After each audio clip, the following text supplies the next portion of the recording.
Hello, everybody. Welcome back to Fueled Fridays. Today we're on episode 13, and we have the lovely Zack Radford. Zack is an actor, performer. He dances, which is cool.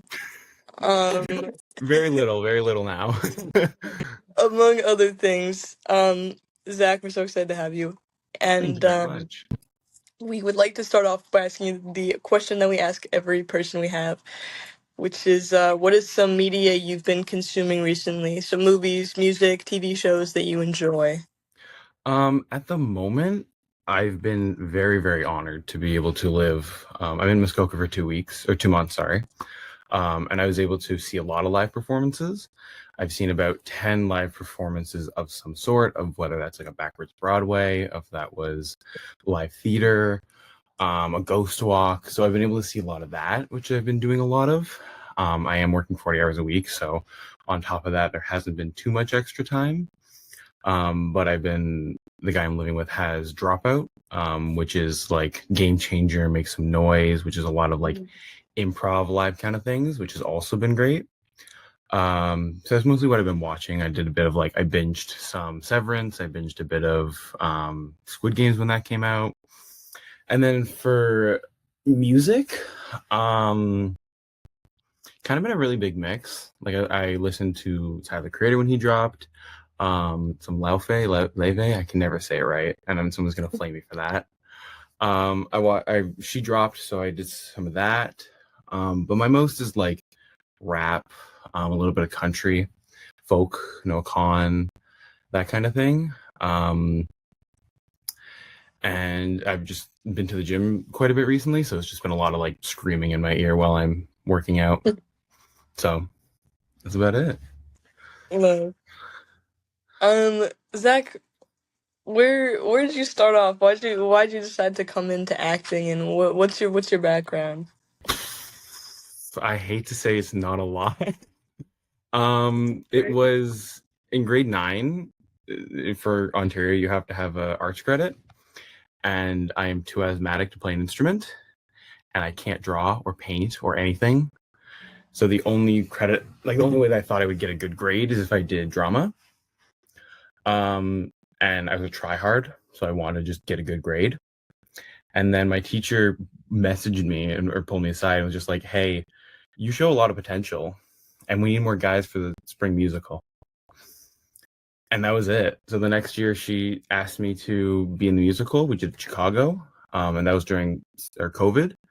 So that was we didn't do that was quadmesters. So it was we had just musical theater. It was a class. We got a credit for it, and that was every single day for like 2 months, and I loved it. I love the process. I love the people. I love the working. I love the dancing. And then it just kept going. I did a few more in high school, and then I got to do some semi-professional theater as a volunteer, which that was really the realization of like, oh, I love this. I love the performing this for 20 days. I love the rush of it. And that was it. I was just kind of like, I'm going to do this. And I went to my parents and said, I want to audition for acting schools. And they thought I was crazy. But yeah, so now I'm at theater drama studies at University of Toronto and going to second year. Yeah, let's go. Yeah. So, and it's been amazing, like working on it. Like it was amazing meeting you, Brennan, and working with you. And just seeing art and creating art, I think is amazing. And it's been a really fun last like year and a half, 2 years that I've really been fully in this, and I love it. Awesome.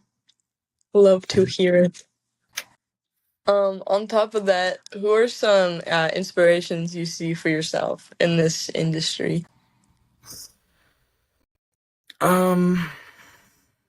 I think to me at least the biggest one at the moment is Timothée Chalamet. And I feel like that's a cop-out because he's like the big white boy at the moment.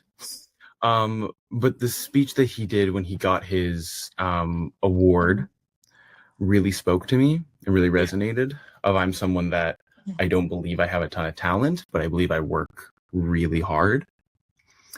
And I think that's beautiful of wanting to be great. And I think we lost that a lot. We lost a lot of trying to be nonchalant and just trying to be like, okay, well, I'm just naturally great at this. Mm-hmm. And it's not as talked about anymore to be like, well, I want to work hard. I want to be amazing. I want to be great. And I really, really respected that part of his speech. Yeah, and Zach, like, you're absolutely one of those people, like, working with you and just seeing your, like, specificity is really cool. I think it was also cool to work with you because, like, we have similar training. Mm-hmm. But yeah, when you first get a script, I guess that leads me into that part. What is what's first of all, what's something that excites you about a script, and what's your process from like day one? I mean, the thing that excites me is just getting people to see it. And that feels like the very like, oh, look at me kind of actor thing. But it very much is like I get to create something and I get to make people feel. I think that's amazing. So my first thing is just how do I do right? How to tell a story? And that's, again, I feel like these are the cop out answers, but it's really that of just like I'm excited to tell a story. I'm excited to work with people and collaborate. And really get into like the meat of it all, because I think that's the best part of the acting, is actually just getting into it. Yeah. And then I guess to follow that up with like what my process is, the first thing is just read it.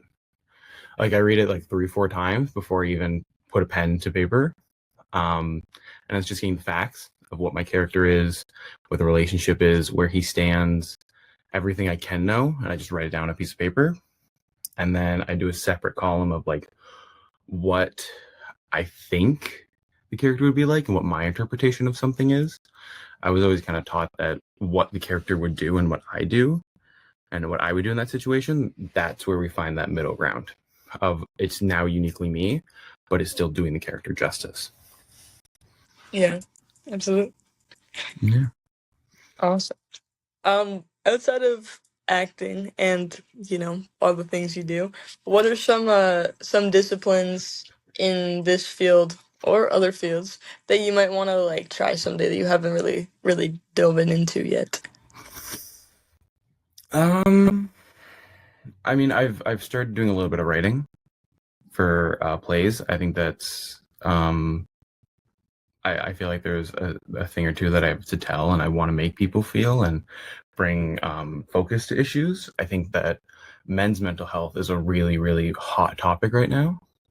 I think that's beautiful. I think that's great. And I think that's something that needs to be talked about more. And that really came out with the Adolescence on Netflix. Mm-hmm. That was a really big thing of this is actually men's mental health. And this is not just one thing. There's layers and there's this and there's that. And I want to write about that a bit and my personal experience with it. So writing's a big one. I like playing guitar. It's something that I really just do for me, and I'm not really like, oh, I want to show the world. Just do it for the enjoyment of it, and the discipline of it, I think, is great.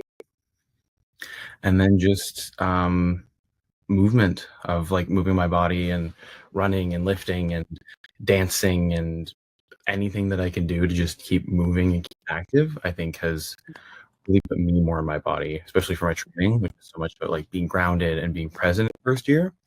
That has helped me to reconnect with my body, which I've loved. Yeah. So true. Really, that's so important. Okay.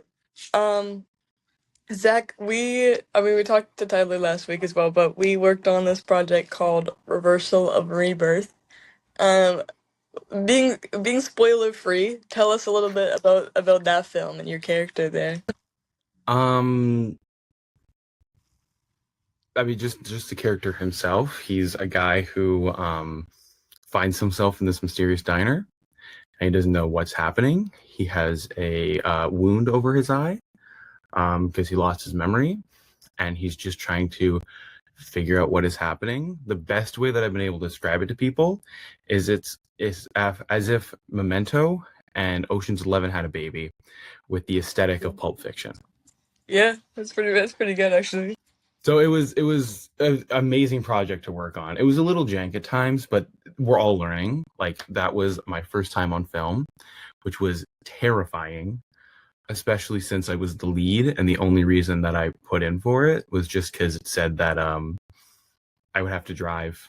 That my character needed its G2 license, and I thought that'd be cool to drive and act. And that was the only reason I put it in. It's funny, I only put in for George because he was the only character that didn't have a license. Yeah, but Tyler didn't no one else drove. It was just me. It's just you. It was just me, and we're sitting there, and we're about to go for I was like, "Can I test drive this vehicle?"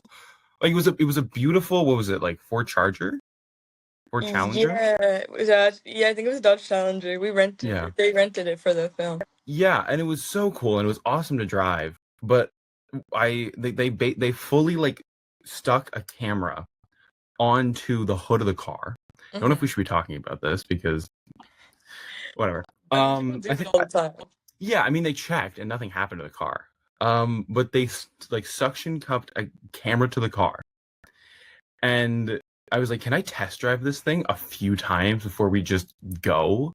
Like, I don't have a feel for the car." They're like, "No, we already have the camera on," and I'm like, "Oh, great."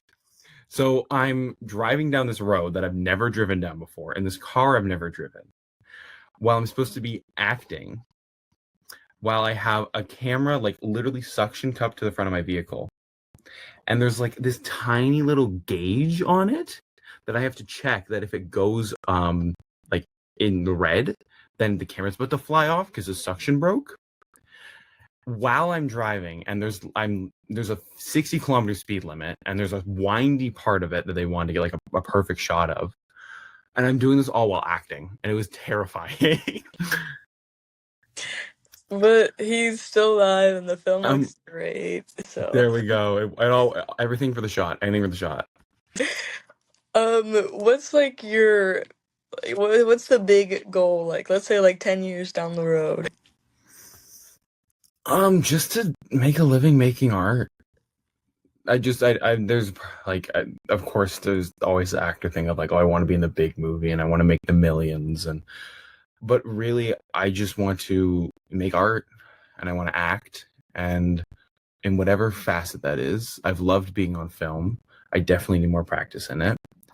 And theater, it will always have my heart, but I've loved both. And I just want to be able to create and make a living and raise a family, and yeah, that's really it. Ideally, I have the backup plan of I would love to be a professor. I'd love to teach the performing arts, and basically just steal one of my professor's jobs would be amazing. Or I'd love to create theater and be a producer on something or make a theater company. I don't know. In this day and age, it's amazing because we can just create. I think this is awesome that you guys do this. So just call up a friend and talk for an hour. Yeah. And create something. So I'm not opposed to any of that. Just whatever pays some money and I get to have fun doing it. Yeah. That's the hustle. Dream. Yeah. So what are some types of roles or projects that you'd want to do down the road? I guess it's kind of a repetitive question. But is there something that you see yourself in? I found recently from doing theater school that I'm kind of I've been able to scare people a lot recently. And a lot of people have seen my performed in class and they've said oh, that scared me, or oh, that made me angry, which is something I've never had before. And I think a lot of it is my stature. I am a bigger guy and a taller guy. So I would love to explore that more. I've never done Shakespeare. I am having a class on it in a week. And I'm so terrified for that. But I would love to do some Shakespeare. I'd love to play a villain. I'd love to have that menacing kind of performance. I think that'd be amazing. So that kind of thing I would love to do with my training at least, and kind of explore that. What I would ideally love to be in is just something that is tackling these really big issues and something that is really close to me. Specifically, again, the men's mental health, I had an experience with medically assisted in death, which I'm writing a piece about, and those two big concepts that I'd love to play with, because there is those are still ongoing battles, and I think that's important to make art and media that's resonant now. So I'd love to just keep working on that and be in things that instill change. And I think men's mental health is something that is an uphill battle to some degree because of our systems and the way they're in place, and how it feels weird from a patriarchal standpoint to complain about something at the top. And it's a road and it's a journey, and I hope that art can help that. Absolutely. And going off of that, actors, I feel like you can kind of put it out of sight, out of mind. And I know there are a lot of actors who are like, I don't want to get involved with these social issues or talking about that kind of stuff. What do you think is like the importance of it to you that makes it like a necessity or something that you really, really want to talk about? It's real. It's in our lives. It's real. And it's something that we can't avoid and we need to talk about. And that's what art does. It changes people. It makes people empathetic. It instills change. It gives a new perspective. In a world of black and white, my professor always says that we are the gray. And we're supposed to show the gray, that there is no right or wrong for either way. And if it is, then that's not an interesting story. If one person's just wrong through and through, then that's not interesting. But being able to play both sides and make both sides interesting. And it's also, theater is inherently political. The second you have two people in a room, it's political. And I'm not someone who is super, super political. I've just gotten into that kind of world. And I've very much in the last year really realized how privileged and blessed I am living in a small town, having a very kind of out of sight, out of mind, and was not really ran into by these issues. I think that we as artists have to acknowledge what's happening, and an audience who sees something before a big event and after a big event will have different perspectives on a piece. So we have to always be aware of what's happening in our world. Absolutely. Do you So I hope that's not like super deep or anything. That's It's like 9 a.m. on a Thursday. Deep is good. Deep is we appreciate it. What are some do you have any dream roles in the world? I mean, like one of my favorite superheroes is Spider-Man. I love that. And I know there. Yeah, I mean, swinging around be crazy.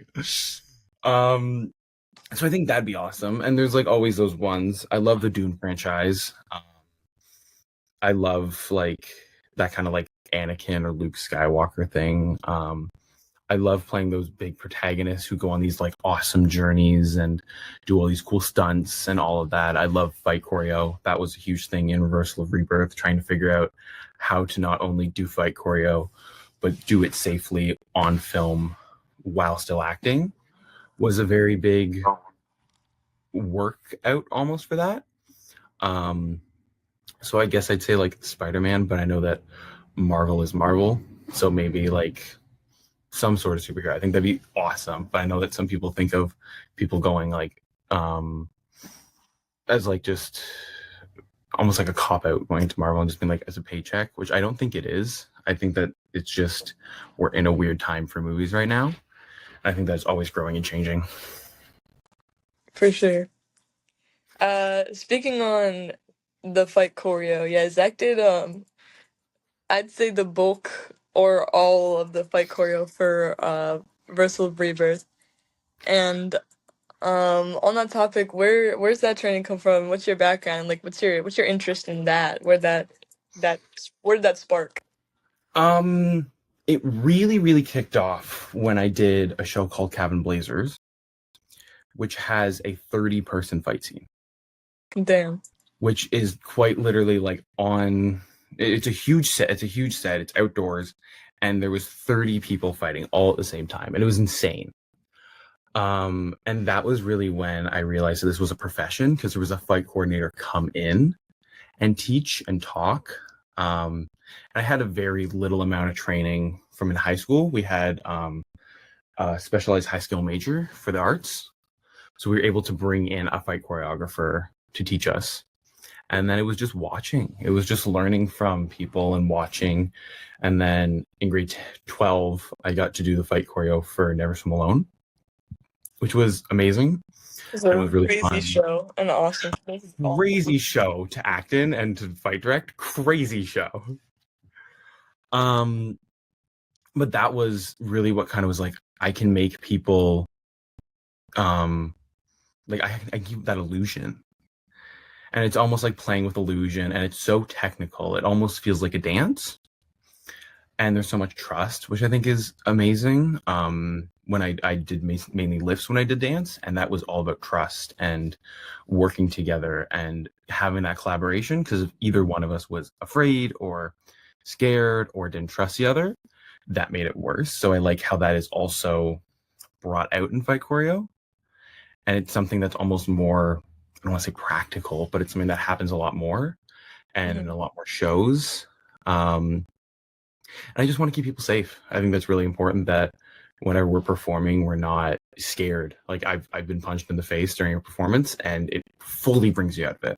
Yeah. So I think that's important, to just keep safe and keep that choreo and keep that trust and keep playing. Absolutely. Yeah. You're out in Muskoka this summer, and I understand you're doing something acting wise. Mm-hmm. So what are you up to out there? It's less acting and more historical retelling. The Muskoka Steamship Company was given a grant to hire actors and artists to walk around the wharf and celebrate 100th anniversary of a ship. I hate to promote it. I'm wearing the hoodie, the Seguin. It's a 100-year-old ship, and it's the oldest steamship in North America. And we really just walk around and talk about history, and we play like characters, and we talk about how we built up Muskoka and learned a lot of history and keep that alive, which has been a really amazing honor. And I work with amazing people, and they make me laugh, and we meet, and this ship is so beloved by the community. We talk to people that like, oh, my grandpa was on that, and he helped build the boiler, and we came down here for the first time in my family, and we immigrated. It was like, there's so much beautiful history. It's been amazing to just retell it, especially as someone who isn't from the area, being able to come up here, live with amazing people, live with artists, talk with artists, and retell history. I think it's beautiful. Yeah. Mm-hmm. Awesome. Also cool when you can, even if it's not like a project, like cool when you can make money doing something that you enjoy, no matter what. It's very nice having a stable source of income for 2 months. Like as an actor, I've always been able to pick up odd jobs because I live in the middle of nowhere. So some person needs their grass cut, and it sucks some days, but it's money. So it's been nice to have that constant income of, I'm clocking in every day, I'm clocking out, and there's nothing I can take back, like home for work. And I have to relax, and I have to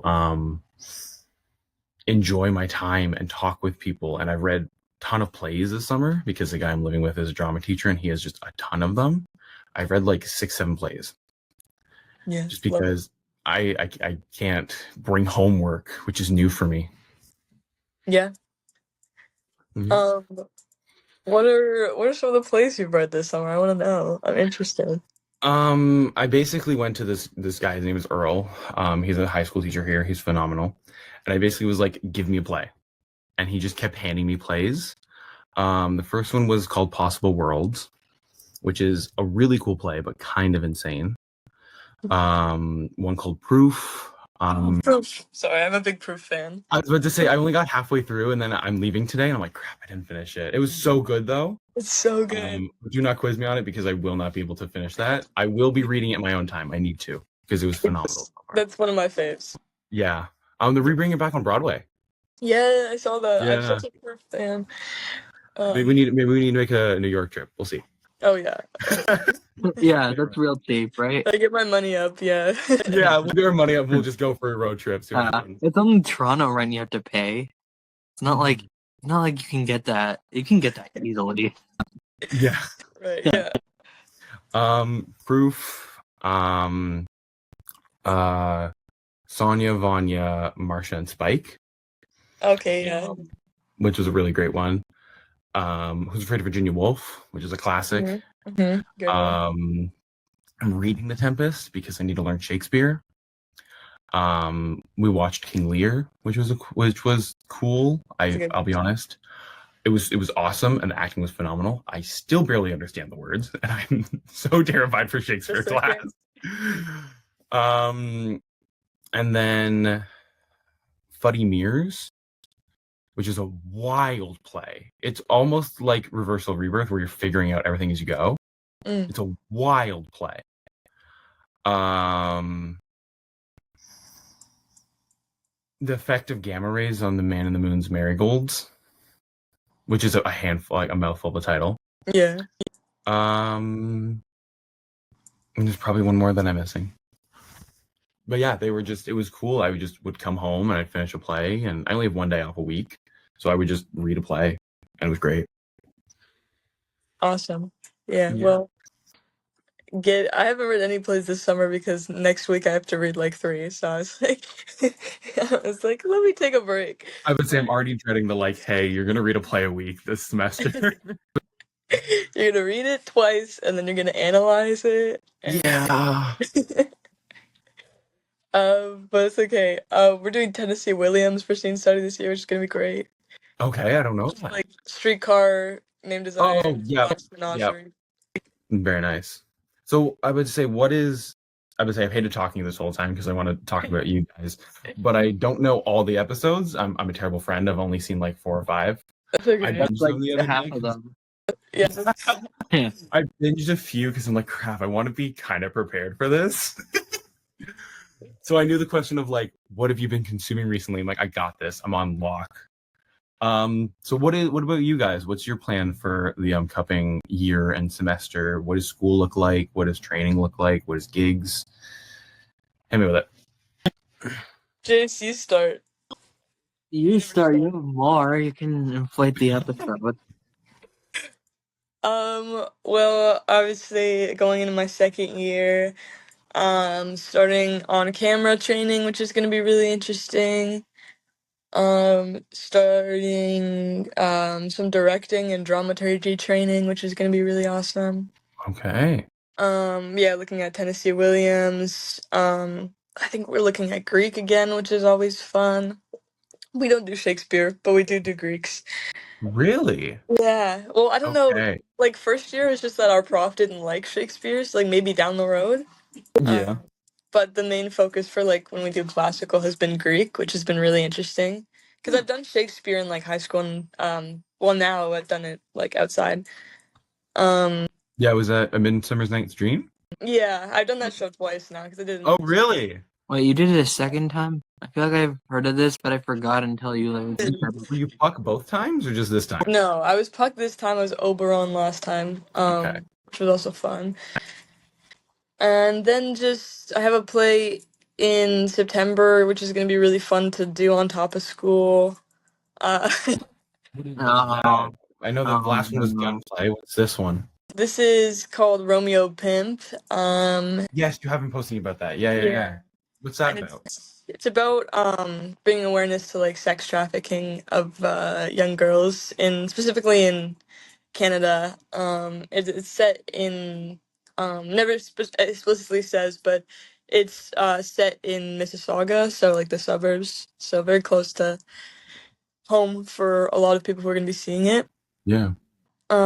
Which is kind of it's kind of spooky in a way that it really builds this atmosphere of it could be anybody. Mhm. And then apart from that, yeah, that's it for now. And then we'll see where that puts me to see if I survive through October, and then we'll go from there. I'll do a wellness checkup once in a while. Please do. Don't die, please. I need you. Yeah. That's the nicest thing he's ever said to me in our Yeah. If you need, I can step in as a co-host, Jace. I can help. Oh, not just for the co-hosting, literally everything. When we get into actually doing projects, right, Brennan? When we have when we actually do projects, I need you. I don't know what the hell I'm doing. Jace, what about you? What's on the horizon for you this year? In college, unfortunately. And I have to explain it because I don't think anyone else really has this. I'm doing this thing called CICE, which is basically just co-op for college. And it's aimed at people with disabilities, and it's basically, I think it's just getting them to like understand the workforce. It's also like modified. It's a lot. It's not like actual college. It's like it's like more structured and less classes, and it's only 2 years, and you get a certificate instead of a diploma. And I also work at a job that is very annoying. Oh my god. Brennan, did I ever tell you about my first day at that job? Yeah. I didn't hear this. Okay. You can tell the story. Why not? So I'm a dishwasher at this restaurant, very populated. I worked my first shift, which I think was like 8 hours, which is a lot for me. Going from weekends only for like 4 hours total. No, 8 hours total a week. I worked that in one shift. And the dishwasher broke. Like it was broken. So I had to wash dishes by hand for like almost the entire shift, like 7 hours and 50 some odd minutes. And I don't think that made me like the job that much. Don't blame you. Yeah, no, it's annoying to hand wash dishes, and then you have to go really fast, which I'm not. And by the end of the day, I just kind of want to, not exist anymore. Yeah. Yeah. Jason and I are also doing some like writing and helping to do some. We're hoping to do writing. We haven't written a single word yet. Well, you have. You've written scripts for the Please God Stop. What's the theme? What's the topic? There's too many. We're looking at horror or thriller right now. That's the main one. We're hoping to be the next Peter Jackson.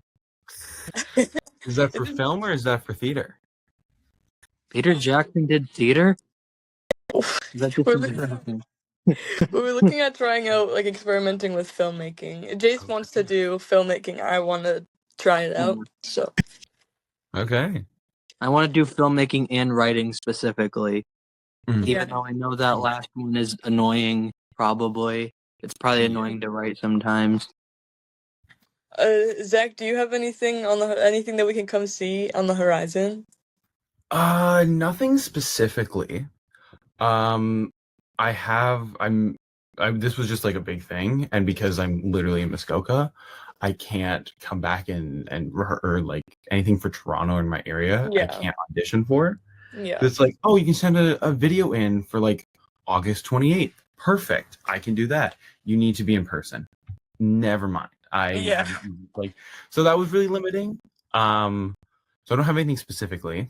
I am trying to focus on really like I front loaded my semesters. So I'm already in class close to 35 hours a week. I might have weekend rehearsals that I need to attend for stage managing, because that's in second year we have to do like stage managing or lighting design or sound design, so I want to do stage managing because that's one thing I haven't done for tech. So nothing specifically like acting wise that a gig is lined up. We do have this thing called Beckfest at the University of Toronto on UTM on the Mississauga campus, and I'm hoping to write and direct the next 3 years. That's just a student written thing. It's just for my program. It's about 100 students all come together and they make stuff, and we have directors, we have writers, we have actors, and we just put it on for fun. It's pay what you can. So if you guys are ever in the Mississauga area, more than welcome to come. That happens around April. We start casting February, July time, or no, January to February time. So that's the main goal at the moment, is just write and learn how to direct. Yeah. I'll boost that when it comes around. We can. If you need a couch to crash on, Oh yeah. I got you. Saga. Yeah. Well, we're gonna start wrapping. Tyler, sorry. We're gonna start rapping. Brennan. If you want Tyler back, you can just ask. We haven't had a returning guest yet, so We technically we had one okay. By technicality, Tay, but he was also like the iPhone 9 to our podcast. Yeah, we had to scrap skipped his episode original 30. episode, so we had him Okay. back. I was about to say, I wanted to ask quickly, what was your, because we talked a bit about Reversal of Rebirth. Mm-hmm. What was your experience with that? How did you how did you start that process? I know that it wasn't your first time on film. Yeah. What was that? Yeah, I was in a blur for like the first couple weeks, because the first day that we shot, when we first got like kicked out, Yeah. You got kicked out? we got kicked out where we were shooting the first day. It was fine. I was never told about that. Yeah, it was basically, we were just, they said, hey, by the way, we did not ask permission to Yeah. record here. And we said, what do you mean? But that's student filmmaking. And we got there and they took a long time sending the lights, because that takes a long time. And then the security guard came over. It's like, hey, you can't do that here. So then we had a fight rehearsal, and then we were going to film the first scene. Didn't end up filming it. Had to go home and then they messaged, was like, hey, can we film there? And then they got the okay. Yeah, my call time was like an hour, 2 hours after I had like closed a 2-week run of a show. I remember you finishing Gunplay. Yeah, so I was like out of it, but I will say I was really excited about the script because I had never done something that was like kind of action heavy before. Like all my film experience has been mostly commercials, and then It's been only commercials. no, I did 2 God. shorts. Yeah. No, I did 2 shorts before Reversal of Rebirth. Actually, I don't think you ever told me about those, but okay. I did like a comedy short. I guess they were both kind of coming of age shorts. You never told me about these. For York. He always acts like I don't tell him You things. didn't. Or Yes, if I you did, did. it was like 5 years ago and I forgot. You're the biggest gaslighter on this planet. Yeah. Then why did you give me a shirt that says #1 Brennan Bielefeld fan? It should be #1 Brennan Bielefeld gaslighter. Get that shirt. So yeah, it was something different to dive into.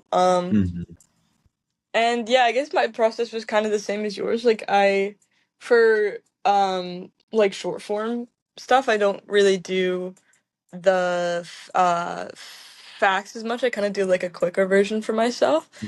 And everything that I do exists like right on the script because I like to have it like visually.